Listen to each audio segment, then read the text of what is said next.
Kakatakot. Grabe, ang bagit. I don't know who she is anymore. Grabe, babaeng babae.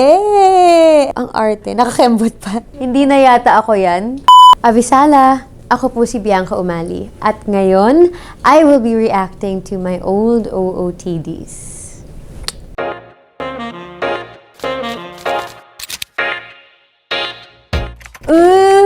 Okay, kakatakot. Sabi ko na eh.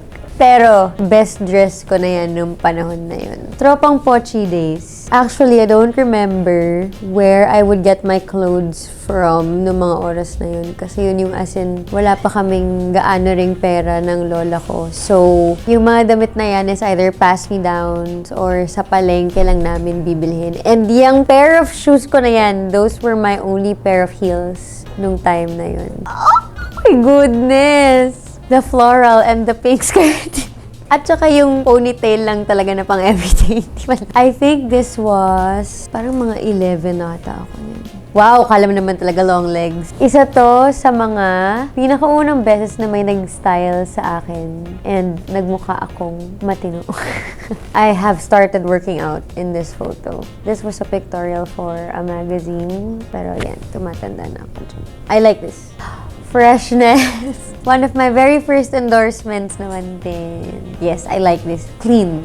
Oh, this was mega fashion ball. One of the first event that I attended to. Dito medyo natututo na akong magkaroon ng confidence to actually dress up. Pero sa nakikita naman natin, sobrang babae ko pa talaga mag-be. To dress in a super feminine way is the only dress code na alam ko pa nung time na yun.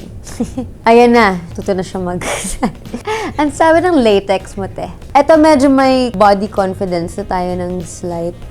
Oh, sa Haya days. Yan. I think dito na nagsimula yung love ko for my tanned skin. Sa Haya was memorable. Actually, eto, from then on, nag-start nang magbago yung pananamit ko because here I started appreciating more laid-back clothing. Dati kasi comfort lang eh. Like, walang effort at all to look good. It was never a concern. Pero dito, nabuhay yung pagkamahal ko sa araw. Wow-ness. Grabe ang bagit. I don't remember when the last time I wore shorts like this. Masubukan ko nga mag-short ulit ng ganyan. I like this. This was already styled by John Paul Dizon. I was active on the variety shows, dancing every weekend. Eto, nagsastart na rin akong matuto magsuot ng cargo pants. Dati kasi puro skinny jeans lang and leggings. Yun lang din kasi yung meron ako sa cabinet ko nun. But then dito, unti-unti na ako natututo. I think, unti-unti nang na-develop yung masculine naman na energy in dressing up. This is, I don't know who she is anymore. Grabe, babaeng babae. And the long hair. Ang arte, nakakembot pa. Hindi na yata ako yan. But sometimes she's still in there. Pagbet natin maging super babae. Bench. One of my very first bench pictorials. This was back to school.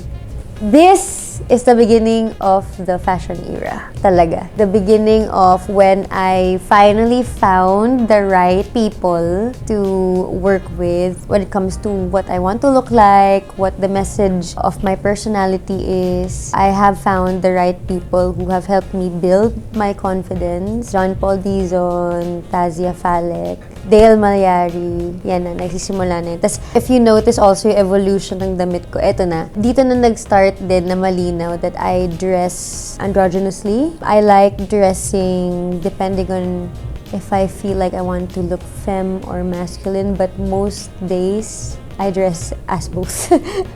Eto, event to. I love this dress. Gusto ko rin na I went here in just stockings. Sobrang babae. Grabe, ang ikli ng buhok ko!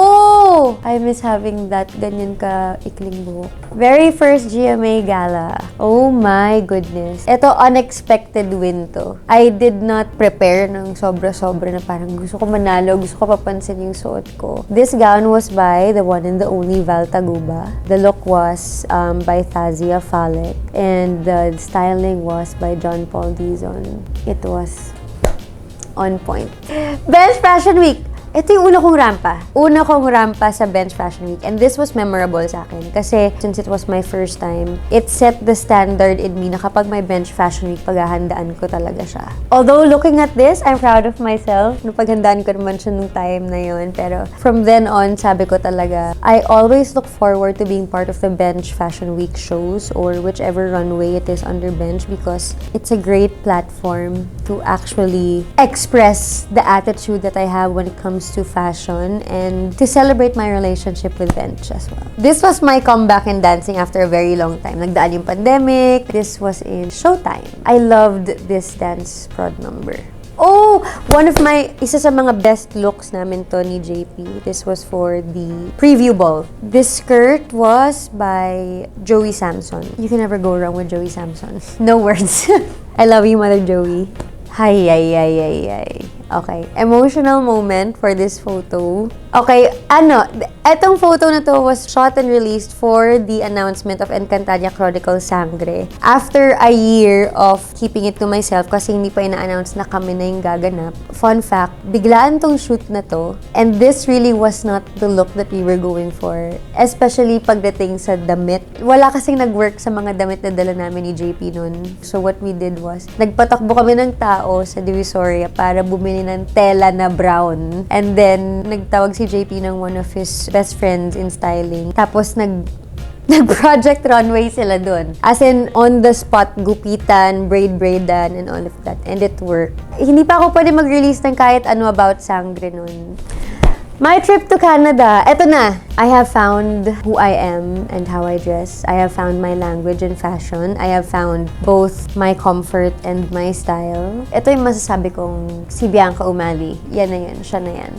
These two on days na talagang confident tayo. Babae pero maangas. Yan ang lagi nating goal. Oh, thanks for including this. This one is for one of the foundations that I have been working for a very, very long time now, World Vision. Itong photo na to was when we went to one of the immersion locations namin I believe this was in Batangas. Isa sa mga bundok doon, visit ko kasi merong community doon na meron silang sarili nilang ecosystem with children and with teachers, and so I went there.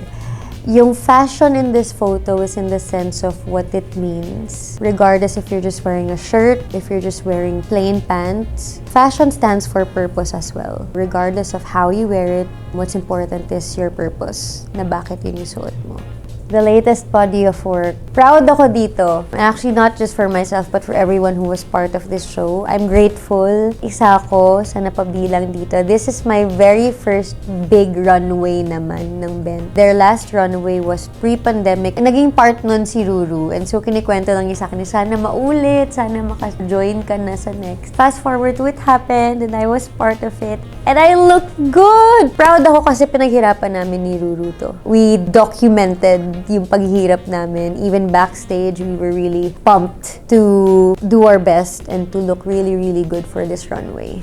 Yan. Ito, simple promotions lang for the projects that we're doing. And the way we dress is, sometimes pag early morning, syempre gusto natin malinis lang tayo, ganyan. But then again, in this outfit, sometimes JP and I, what we do is that we actually bring back old trends. So if you see, we're bringing back bangles, which is really, really cool kasi pasok na pasok din siya sa pagiging sangre ko.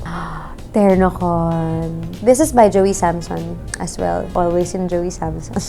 I love this kasi my favorite part about it is that ang timeless nung dating ng ginawa ni Mother Joey para sa akin. I love that it didn't have any shape, which meant to wear a Filipiniana and to make it modern doesn't mean that you have to make it body-hugging or, show too much skin just to say that it's a new style. For me, mas gusto ko na mukhang malinis na katipunera yung itsura ko dito. Ayan na, ang aking mahal na si Sangretera. Ito, isa na namang pruweba ito ng pagdadamit ng may dala-dala kang mensahe. Dressing with a purpose, dressing with intention, and dressing with power. Through fashion and with a purpose, you can be a hero with a message in any way you want. Alright, that's it for this video. Muli po ako po si Bianca Umali at salamat kasi sinamahan ninyo ako na balikan yung mga dati kong OOTDs. I enjoy doing this video because I like sharing my evolution in fashion because it is something that I never really put intention and was conscious about before. But I guess the message that I want to say is that you don't have to be conscious of what the society is asking from you and think that they are defining who you are and who you will be. The best thing that you could wear is that when you find who you are and when you love yourself, everything else will follow. You don't have to dress how anybody else dresses. You don't have to dress the way they say that you should dress. Dress as yourself. Yun yung pinakamaganda at pinakapogi ka. And that's it. Thank you so much, Bench.